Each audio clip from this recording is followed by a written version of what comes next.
আপনারা জানেন এই এলাকায় প্রাথমিক মনোনয়ন পত্র ঘোষণা করা হয়েছে।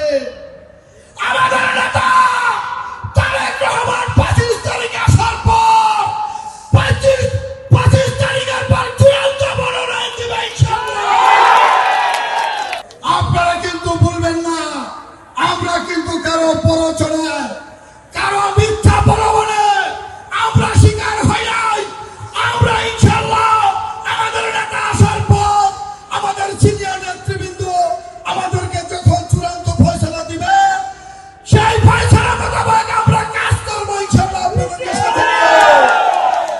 বন্ধুরা আমার, আমি কারো বিরুদ্ধে বলতে চাই না। আমরা অনেক বক্তব্য দিয়েছি, আমরা অনেক কথা বলেছি, আমরা আগেও বলেছি এই এলাকার ভালো একটি মানুষকে মনোনয়ন দিতে হবে।